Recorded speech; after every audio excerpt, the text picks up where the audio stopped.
Hey guys, welcome to Thrive Bites, the official podcast of Dr. Colin Zhu, aka the Chef Doc. On every episode, I talk with health and wellness experts from all over the world, such as doctors, chefs, dietitians, coaches, and many more. And I sit down with them and have casual conversations about plant-based lifestyle, how to elevate our emotional resilience, and what it really means to thrive. And I bring all of this to you. So let's get to this week's episode.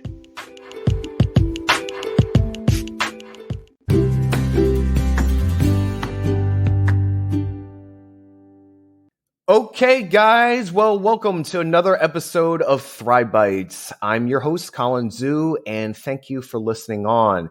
Today, we have a very special episode. This is a bonus episode that is different from our regular season episodes, and I'm so excited to have our guests for today. This is Dr. Dyan Haspel-Johnson. Say hi to everyone, Diane. Hey, everyone. I'm so happy to be here.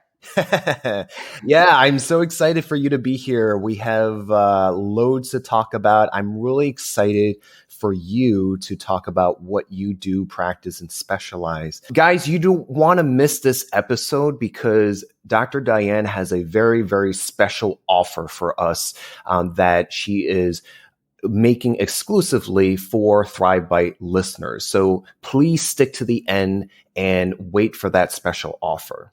For those of you who do not know who she is, Dr. Diane has been worked for over 20 years in a holistic medical practice specializing in internal medicine and allergy and immunology. She is a nationally renowned expert.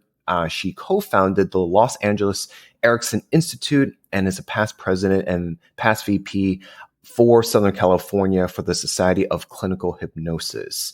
And she is a pursued consultant of that American society. And what we're going to be talking about today is hypnosis, self-hypnosis, and in regards to sleeping. So I am very fascinated personally, and I know our guests are going to be fascinated as well. So thank you so much for coming on. Are you calling from Los Angeles right now? Yes, I am in Santa Monica. Oh, okay. So you're not too far away. Yeah, we're neighbors. Yeah, exactly. How is it going through this time of the pandemic? Are you doing okay? Everything is going well? Yeah, it's I feel very fortunate to be able to practice. I have a pretty full private psychology and hypnotherapy practice, and I'm also a somatic experiencing practitioner. So that's been a little bit more challenging, but I've been really lucky to be able to be practicing telehealth at home. Yeah, definitely. Yeah, let's get into it. So the centerpiece of, this podcast is really understanding people's message and story, their core messages that they want to bring out to the world. So your story is very unique. So if you don't mind sharing with the audience, tell us about your story and what's inspired you to go from clinical psychology and then ultimately clinical hypnosis. Yeah, I actually started out in a completely different profession. I was very driven from the time I was a teenager to be an artist and a designer. I was actually a fashion designer, and I got an undergraduate degree in design. And I was really not happy. In my head, I thought I should be happy, but I wasn't really happy, and I wasn't thriving doing that. And I had a lot of chronic health issues, and I really examined my core values and why I felt I was here on this planet, what I felt like I was supposed to do. And that is why I made a leap and shifted into psychology.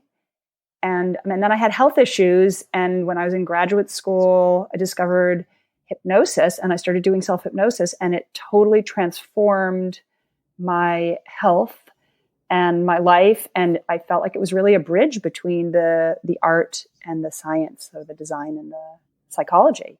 So what you're saying is that, you went from design and then you wanted to kind of bridge that gap, based off of your own personal health. What's interesting is that, I don't know how you came upon hypnosis, which is really interesting. In college, I don't know, for me, I personally actually graduated with a psychology degree. And I just remembered that, college was a lot of fumbling and, just trying out different things. I minored in economics. So how did you come across hypnosis? That's really fascinating. Well, my undergraduate degree was was a Bachelor of Fine Arts in Apparel Design from Rhode Island School of Design. So I did not have the opportunity to stumble upon economics like you did, which was probably fortunate for me since math wasn't my strong suit. But when I shifted into the field of psychology, I sort of sometimes say that the career that I chose was design, but the career that chose me was psychology and hypnosis. And I guess I kind of think of hypnosis as this bridge state between the conscious mind and the unconscious mind. And it's really very creative and artistic. There's I use a lot of metaphor, and I look at symptoms in a metaphoric way. Mm-hmm. So there's this very rich creativity that's there. And I'm always interested to see how a particular condition or particular person, in a way, the design of that, if that makes sense. Like sleep has a certain rhythm, for example, the way that it moves from REM to non-REM, REM to non-REM, and it does that a number of times as we get into deeper and deeper levels of sleep. And as we dream, of course, there's all this incredible creative imagery in dreams. Mm-hmm. And then even different types of sleep problems and the way that we spend our energy during the day and how our energy is when we're thriving versus when we're sleeping deeply or dreaming vividly. And so all of that is actually very artistic from my point of view. And it's like these coded messages of the unconscious. So I'm really fascinated. Yeah. I would love to go deeper. Before we get into that, you had mentioned about your own personal, health journey, and then, how hypnosis was able to apply to that. Do you mind sharing in terms of, what you went through and then the types of results or the outcomes that you've, experienced, when you actually applied, hypnosis? Yeah, I would love to, because I feel like sometimes when people are struggling with certain conditions, or in my case, it was really, really severe sleep and energy issues and really severe health issues, it's sometimes really inspiring and helpful to hear someone's story someone who had a similar experience and who kind of came out the other side of that. Mm-hmm. And I think that for me, I had these ideas of what I wanted to do and what I thought I should do and how I thought I should be in the world. And I was really driven to do that. And as I was gaining more and more momentum and success with that, I was actually not thriving. I was getting sicker. I was having more and more chronic health issues. And I was actually kind of getting more and more anxious because I was sort of desperate to even have the energy to function.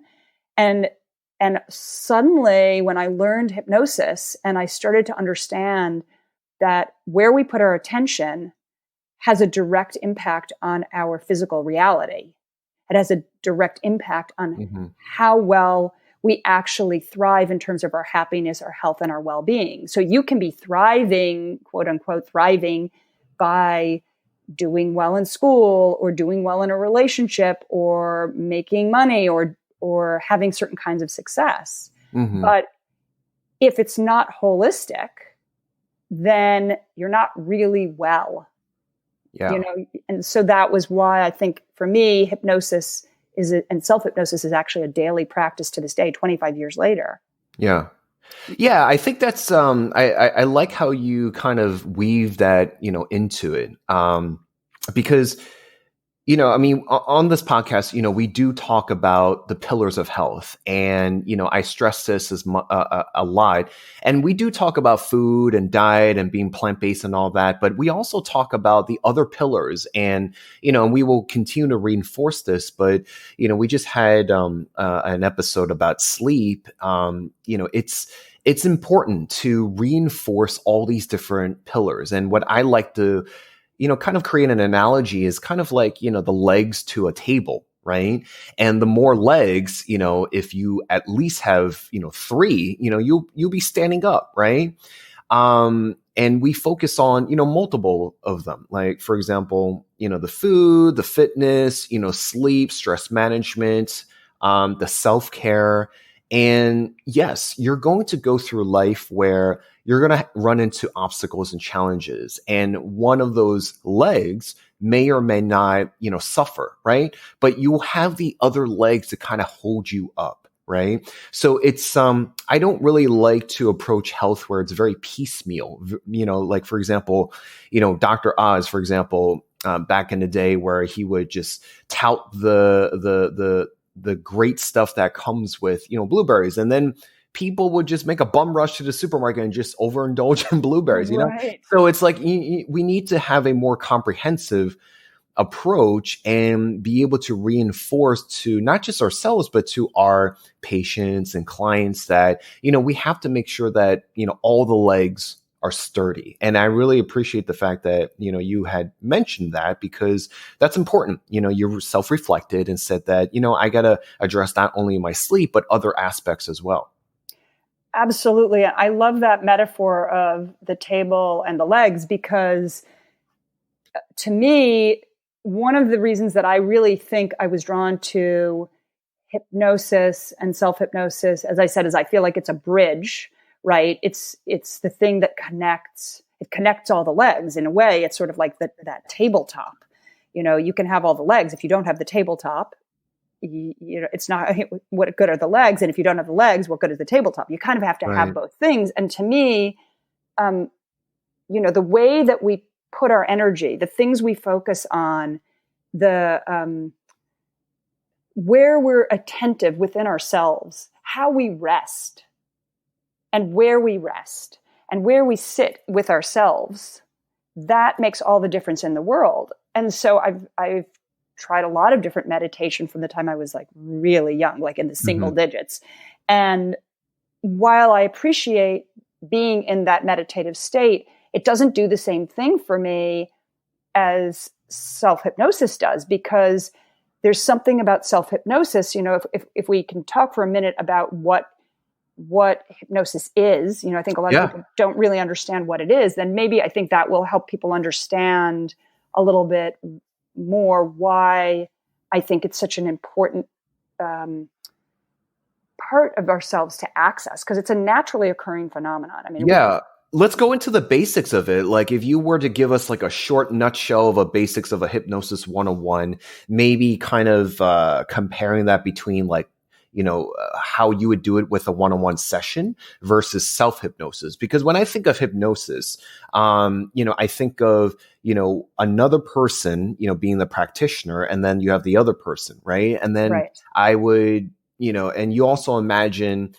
kind of like a magician, right? And using, hypnotic suggestions, in front of a crowd. So can you give us, some basics of what it is truly, and, how you've been able to use it clinically?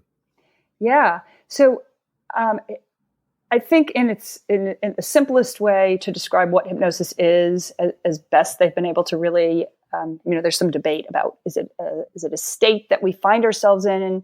Is it a trait that people have? But really, in 25 years, I've never met someone who couldn't be hypnotized. Doesn't mean that there aren't people who can't be, but I've never met anybody who can't be. And I've pretty consistently found that it's really empowering to people to learn self-hypnosis. So what it really is a way of focusing attention such that we become so absorbed in whatever it is we're focusing on that sort of the things in our peripheral awareness, the background noises, some of the busy thoughts seem to just shift into the background. So one of the things that's so empowering about learning hypnosis and self-hypnosis is that you then get to choose where you put your attention and what things fade into the background. So that can happen in a way that feels really good and is really supportive. That can also sometimes, if you don't know how to choose, that can sometimes happen in a way that's not voluntary. Mm-hmm. And so then, like for me, when I was sort of like living the other part of my life before I learned hypnosis, and I was pursuing design, and I love that I have this knowledge of design and I use it every day, but I was so driven to do that I kind of forgot about all these other things, and I could override even my physical symptoms and exhaust myself more and more and more because I was disconnected. So I was putting my attention on achieving in a certain way, but I wasn't really thriving in a holistic way, if that makes sense. Oh, yeah, it totally does, because I can note several time periods of my life that I went through, personally speaking, for me, it's like I do a lot of things, and I've achieved a lot of things, and you have a lot of people that are type A overachievers, just really passionate, very ambitious. But what I found personally when I had challenges was that I just had interest and passion and all these different things, but it ran me to the ground, meaning that, because I just wanted to dip my hands in all these different things, it took from me, energetically speaking. And my mom is a Chinese medical doctor, and she practices close to 4 decades. And, she's a very, very, very, keen observer of people. Yeah. And she looked at me and she gave me this great analogy. She was like, son, what you're doing is almost like you're trying to grab sand, right? And that when you try to grab sand, you can't grab every single grain of sand. Everything falls through your fingers, right? And so that was, probably the best analogy that kind of resonated with me, to say to myself, I need to slow down. I need to prioritize, and I need to choose things that best reflect who I am. Whether it's a certain job or a career, or, something that I want to get myself into, or maybe just a hobby, right? And this could be, for my listening audience, this could be, whatever you guys want to pursue, do things that reflect who you are, and that's truly what you want. You know what I'm saying? Or, of course, I don't fault, just trying, something at least once, but don't do it to the point where it's taking away from you. So, I get what you're saying in terms of being able to kind of reorganize yourself in that manner. Hey guys, we're going to be taking a short break, but don't go anywhere. We'll be right back.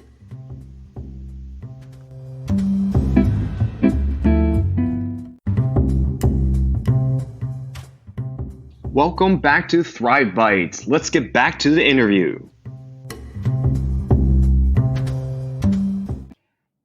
Absolutely. And it's such a beautiful, what a beautiful and profound thing your mom said. How fortunate for you that she said it, because I think sometimes metaphors, I think a lot of times metaphors, they're sort of like this sacred ground in a way. They say things better than you could say it if you just try to explain it, right? Mm-hmm. So the metaphor just kind of sums it up. And I guess the thing about it is that, I've had conversations about, with people where they've said like, oh, I know I need to just have a more positive attitude, or I need to choose one thing. I need to focus on what my passion is, but they don't know how to do that. That sounds, it's like so simple to say and it's so difficult to do. And so to me, with self-hypnosis, I personally feel like when I do my self-hypnosis, I just get to be connected to myself without any agenda other than that. And I know that meditation kind of does that in a way also. It allows you to just be, but then it doesn't have that bridge, right? So the thing about hypnosis is it focuses the attention, right? And we become absorbed. And there's a sense of an involuntariness in it. Like time seems to shift. There's a sense of being truly present and also kind of almost like a meta present. Like, there's this, I'm here, but I'm not here, but in a way that feels contained and a way that feels supportive. And I've had people come to me for hypnosis because they've said, I just feel like I'm not tapping into my own capacity for joy. I mean, can you help me? Can hypnosis help me with that? And I think that's the thing that hypnosis, I almost think, does best. And that creates that little pocket of rest. Like I sometimes think of hypnosis as bringing us to that place, like between the inhale and the exhale, between the exhale and the inhale, there's like a little pause. It's like, I sometimes use that within the hypnosis audios that I make for people, or my online self-hypnosis packages, of just this idea of like the ocean goes all the way out to the furthest reaches of the shore, and then it stops. It pauses for a second, and then it goes back into the ocean, and it pauses in the ocean. It isn't always, that wave isn't always moving. For a split second, it just stops, and it's like it's connecting at the furthest internal and external reaches of itself. And that's what I feel like we're always kind of striving for. That's that resting point. So to me, hypnosis embodies all of that, the movement of that tide going in, stopping, and going back out, and stopping again. And so you're checking in with yourself internally, and then figuring out how to move back out into the world. Yeah, that is beautiful. I really enjoy, I was even kind of visualizing myself, because we both live right next to a beach. Yeah. Very fortunate, to be able to, I can visualize what you mean in terms of the wave coming in and back, and then having that rest period, you know what I'm saying?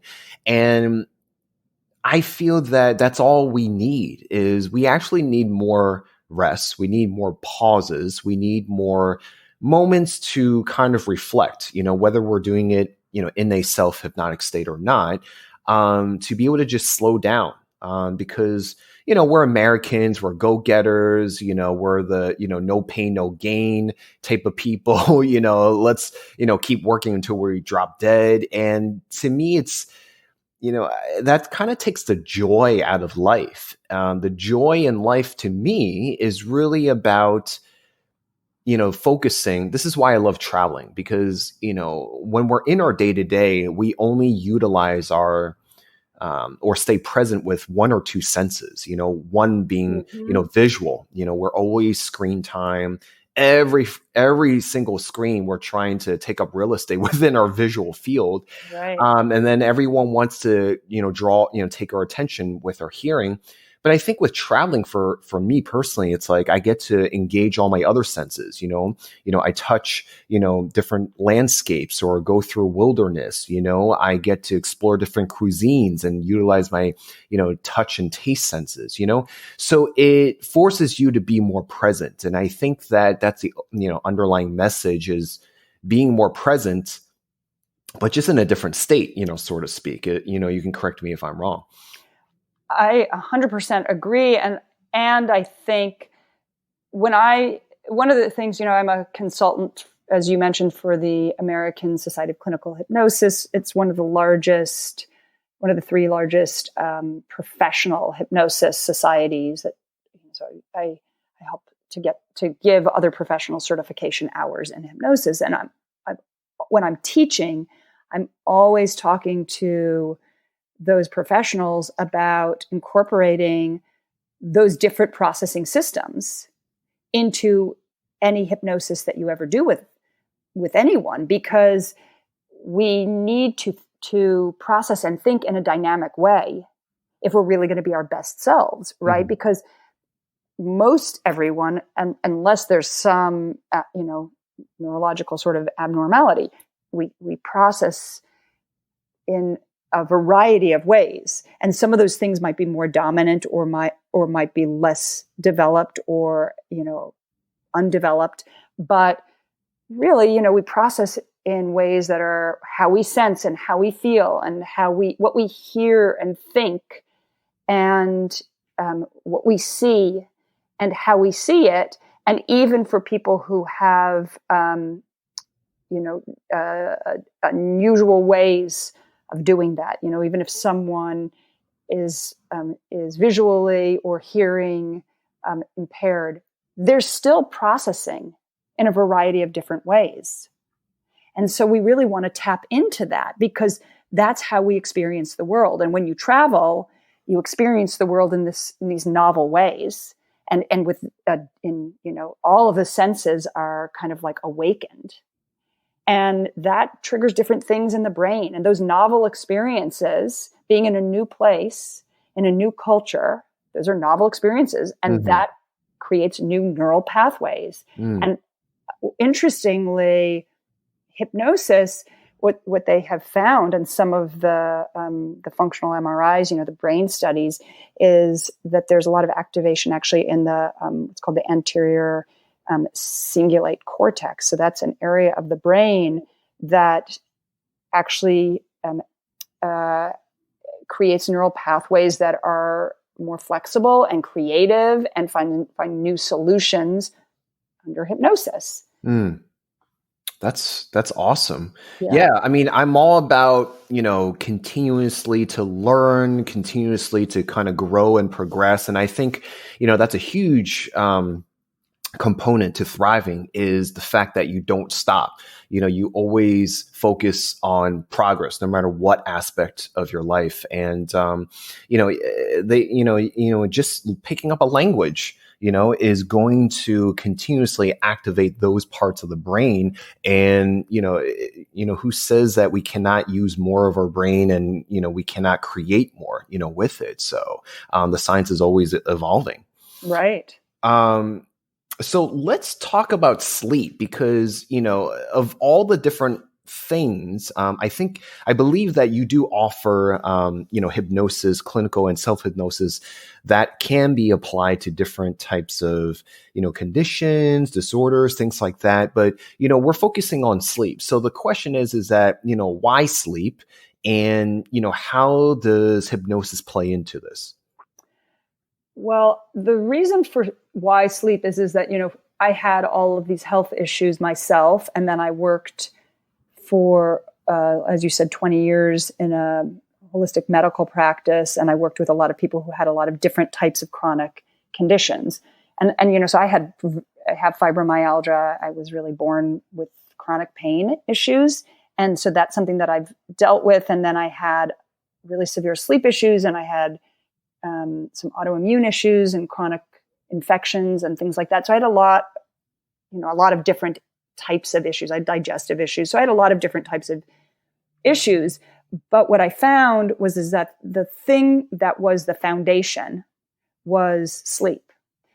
So when I was really suffering, and the year before I got trained in hypnosis, I was sick for probably 10 months of the year in a debilitating way. And I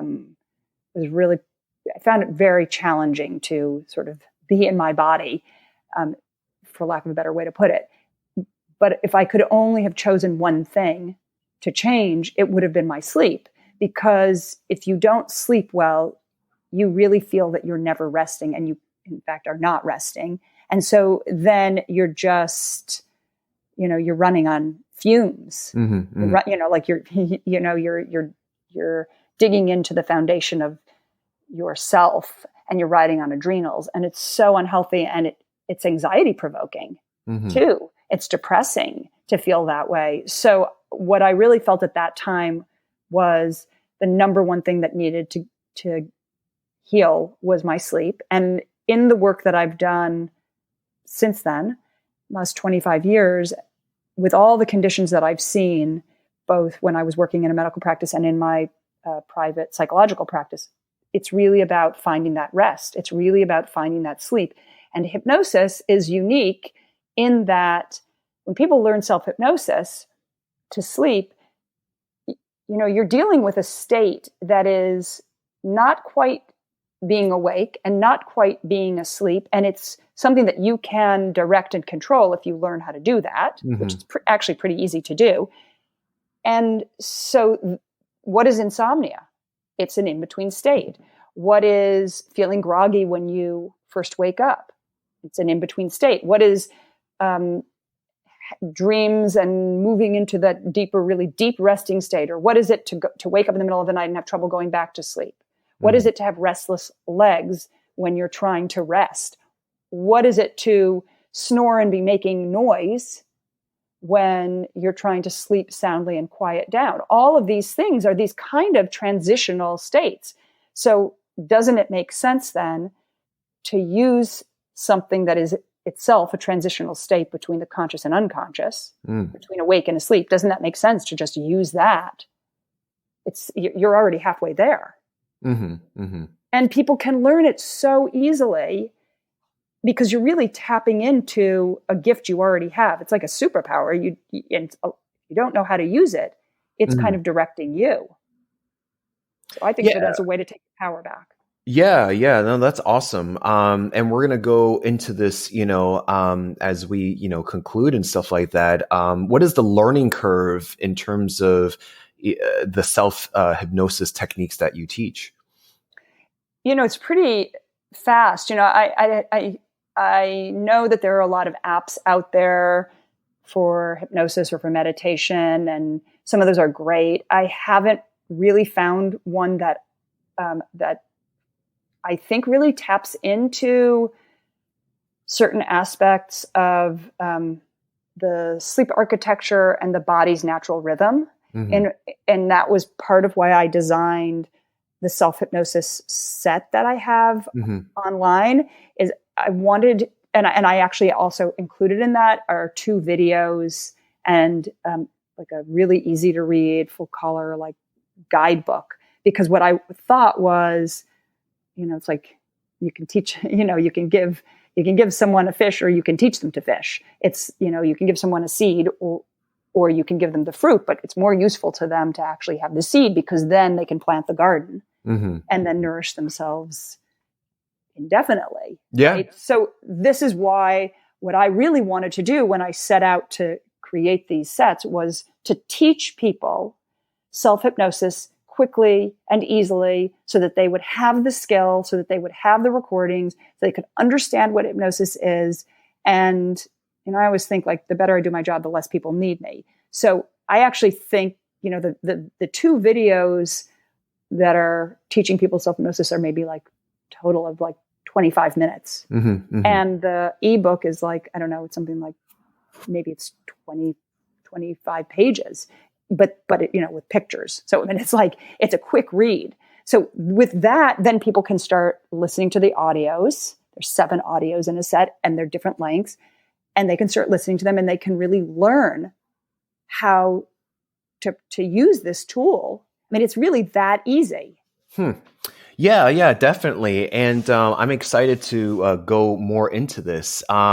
So before we conclude, my last question is, so people can have a better understanding is, what are some common hypnosis misconceptions? Or in a different way of asking, what is hypnosis not? You know what I'm saying? Because, someone is interested about, applying this to their own lives and they have these preconceived notions, they might, prejudge it or get turned off by it. So, are there some common misconceptions that, you've probably had some patients or clients, come to you asking? And, what is it, are there a certain type or demographics of people that it's, not for?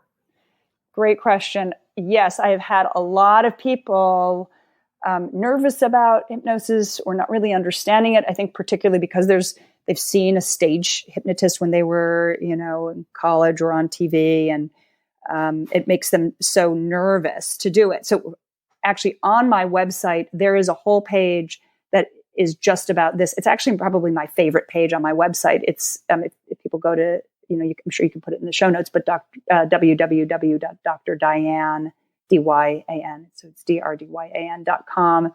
And it's the page that's truths about hypnosis. And I actually really outline some of these, and there's even a video about it. But basically, it's not sleep.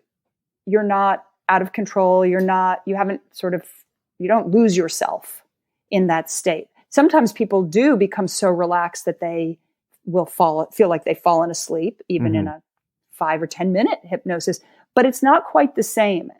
So let me give you an example of this, because I do my self-hypnosis every day, and I'm the banter in my own head. I'm actually not listening to an audio. I'm saying sort of the same thing over and over again every day, basically my own self-hypnotic induction.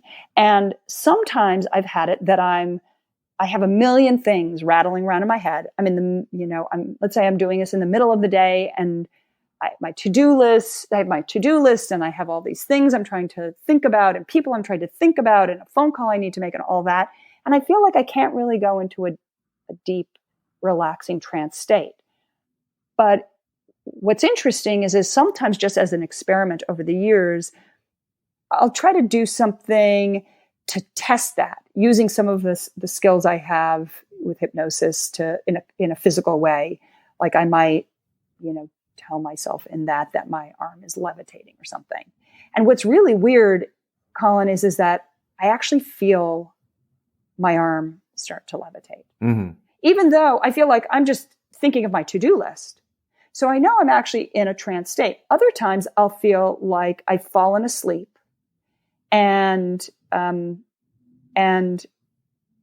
might think, oh, I fell asleep. I wasn't even doing my hypnosis. But what's really weird is because I'm doing the same little banter every single day, I actually, when I kind of quote unquote wake up, I know what part I have covered and what part I haven't. So it's almost like I'm on two tracks at the same time. So I think that's something that's interesting for people, is to feel like you're not disappearing. You're still aware of yourself. And it's really about feeling into and entering this state and playing with it a little bit. You're not being brainwashed. Because I'm a licensed psychologist, and I've worked, and I take even teaching people self-hypnosis very seriously. And when I consult with someone or whatever else, I take it very seriously. So what I'm really trying to do is to teach people how to utilize this in a way that makes them their best self. Yeah, I love it. And I know that, you have an exercise for us to do. And guys, please stay to the end. She does have a great special offer for you guys.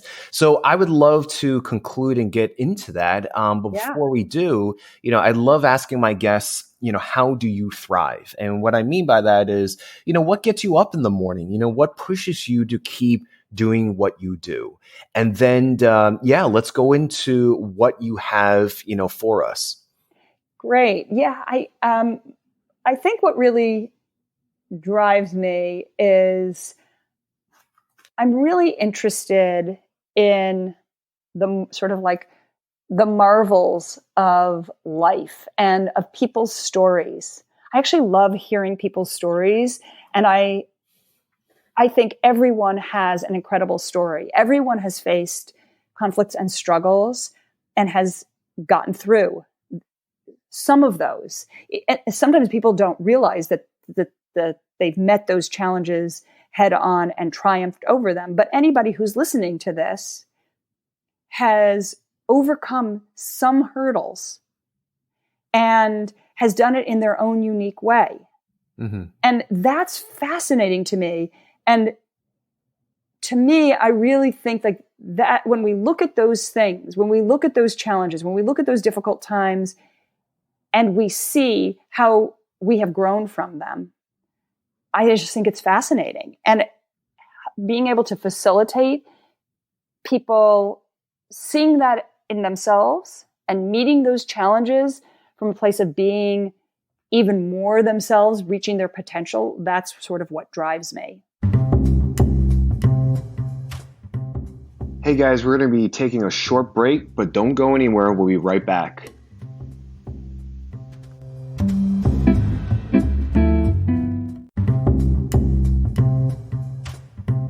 Welcome back to Thrive Bites. Let's get back to the interview.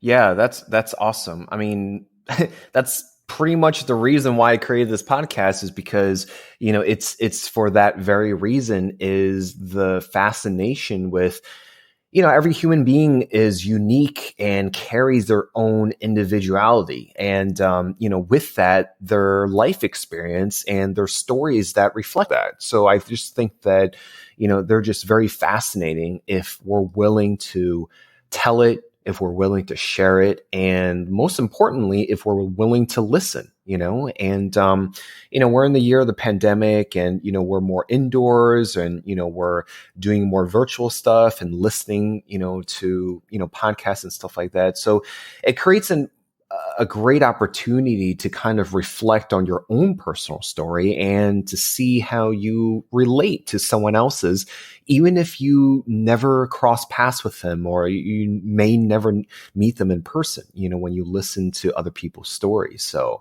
but yeah, I love it. Let's get into this exercise that you have planned for us. Great. So, you had asked me before about who hypnosis isn't really suitable for. And so one thing I just want to say about that is that as far as learning self-hypnosis and trying hypnosis for the first time, I would really say if someone has severe PTSD or flashbacks or a dissociative disorder or schizophrenia or some types of really severe major depression, then probably they want to find a practitioner to work with rather than doing something that's online. And I would say, don't just go to somebody who's a certified hypnotherapist. Really go to somebody then who is also licensed as a healthcare practitioner, because you're going to want that extra support and that extra training. So it's just one thing I'll say. And I'll also say that for the listeners, if you fit into that category that I just mentioned, then maybe just even listen to sort of like I'm going to walk you guys through maybe like a little experiential thing, and maybe just listen to it, but decide later if you want to participate in it. And, but for most people, it's going to be really fine to do, just not if you're driving. If you're driving, save the podcast and listen to this later. Yeah, definitely. Those are good disclaimers to have. So, but yeah, what we have is usually on my regular episodes is I would ask my guests to provide 3 tips on the topic that we discussed. Yeah. And you had created something special for us. And I'm excited. So prepare us on what to do. Yeah. All right. So I have, well, first of all, I would just sort of invite the listeners now or later and find a quiet space and just let yourself close your eyes and just imagine or sense that there's a pitcher with a special solution right near you.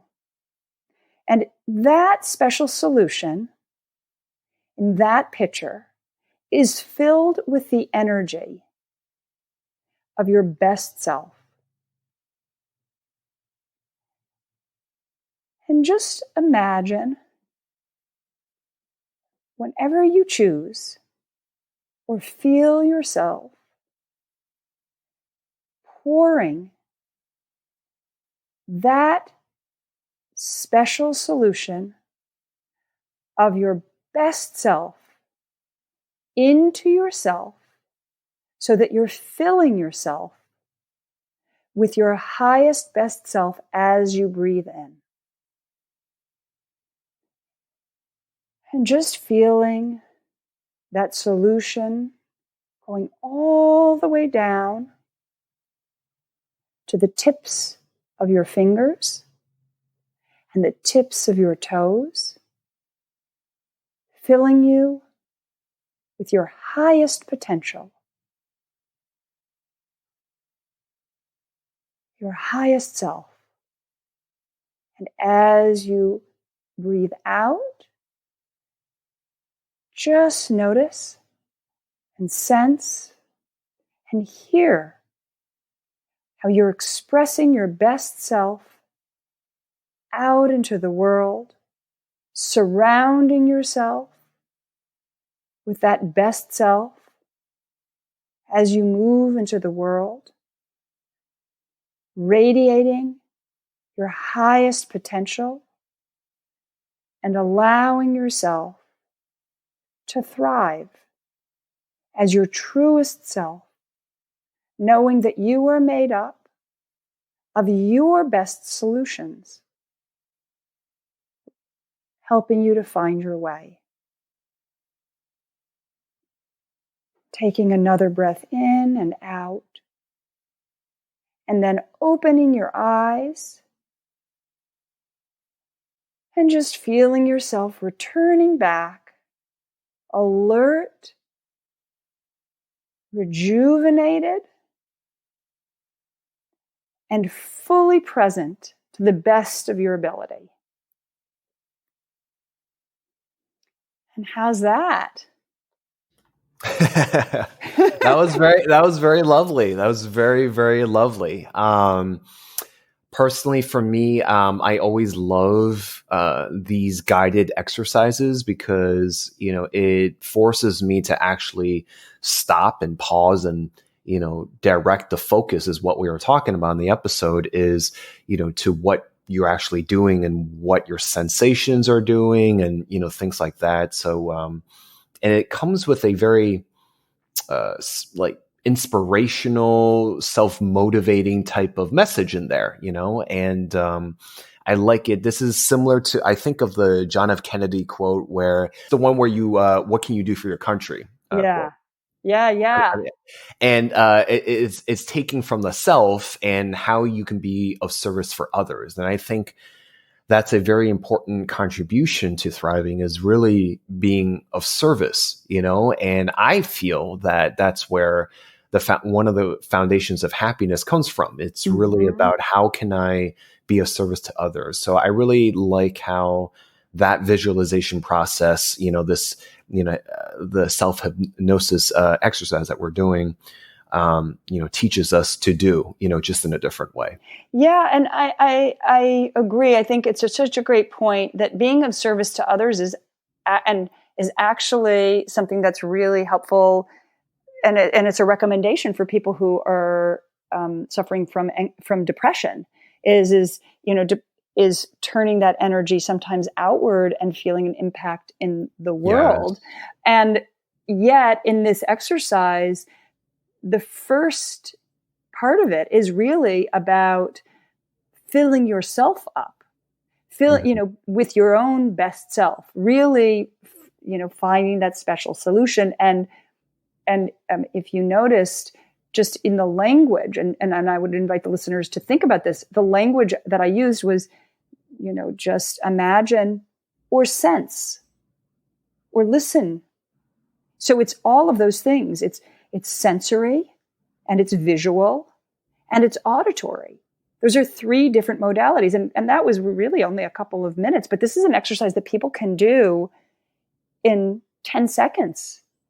They don't need to spend a lot of time. They can just do this themselves. Like take a moment at your desk, take a moment in the middle of the day, take a moment if you're feeling stressed out. If you have to go into a bathroom stall at work when we are actually going back into offices, and for those of us who are still actually going into offices, take a moment and just breathe in and imagine yourself breathing in your deepest resources, your best self, filling yourself with that. And then when you go out into the world, you're approaching the world from that perspective. And then, it's not that you're giving away your energy at all. You've been filled to the brim with yourself, and you can keep filling yourself with every inhalation. And then you radiate that love and compassion and that thriving energy out to others. And so we have to resource ourselves or we're going to get drained. We can be of more service to people when we are of service to ourselves. And yeah, definitely. Yeah. And actually, there's sort of 2 other things that I wanted to mention. One is that there's and this is sort of a special offer to your listeners. If they want to download a free video and ebook that I have created called The 3 Biggest Things That Cause Sleep Problems and the One Thing You Can Do by 3 p.m. Today to Sleep Better, they can go to www.selfhypnosisforhealingsleep.com/Thrive Bites. And if they go through that link, they can download the free video and free ebook, which actually talks about a number of different things with regards to sleep. But also there's a really key piece, which is actually one of my favorite wellness tips, about how to connect to your own circadian rhythm and how to find that resting point, like especially some key resting points where you get like the maximum rest. So that's all in that. And if they download through that link, they will get a third off of my Self-Hypnosis for Sleep set. And also, like anytime they buy anything, then after they've gone through that link, I'm going to give back a portion of any purchases to you, Colin, and to the show, because I really think that way people are supporting themselves and they're also supporting this show, which is such a wonderful thing for them. So I want to offer that. Thank you. Yeah. Thank you so much for that. Yeah. So we will include that link in not just the show notes, but also on my website as well. For those who do not know it, it's www.chefdoczoo.com/shop. And I'll provide that link as well.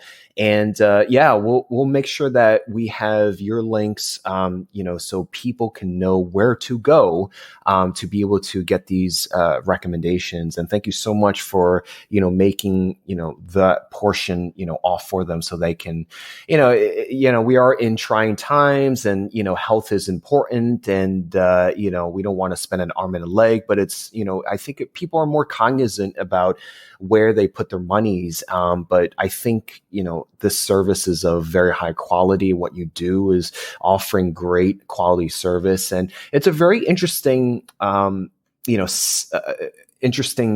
modality to have, because I think when it comes to sleep, and also all these other things that we experience with stress and anxiety, depression, things like that, and, we only know certain things, medication, therapy, supplements. And, so this adds a different approach to be able to, counteract that. And, it doesn't seem like it has, crazy side effects as, we're traditionally, known of. So. Yeah. And the sort of the other thing is that there's no downside to downloading the free video and ebook, because there's some things that people can learn from that. But if they want to learn self-hypnosis, and like I said, they can have a third off of my shop price if they go through that link, because there's going to be opportunities through that link to make a purchase of my Deep and Easy Sleep Self-Hypnosis set. But they should also know that I actually have a 60-day money-back guarantee. I'm really, really invested in people just being able to empower themselves. So if people want to try it, there's kind of no downside to it.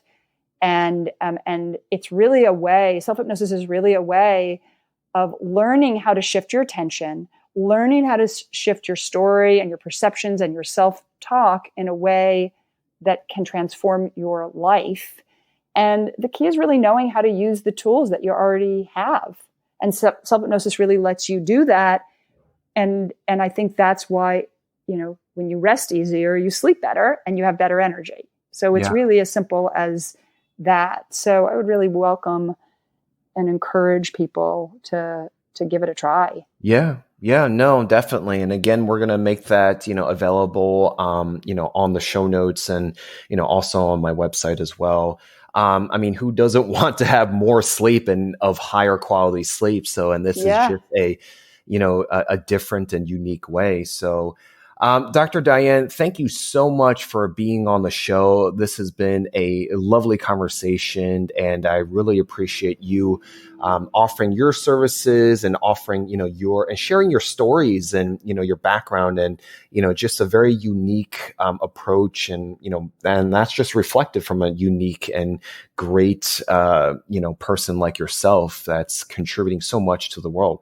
Oh, thank you so much, Colin. That means so much, especially coming from you and on this show, because as you know, I'm such a big fan, and I really appreciate what you're doing and trying to support people and really helping them to thrive. Yes, really. Definitely. And it takes a village. It takes a tribe to do so. So, that's, another reason why I do this show. So, but yeah, thank you again, guys. This has been another episode. This has been a bonus extra episode. And, if you like this or of someone that, would benefit from this, please like, share, and follow and subscribe. And we will see you on the next one.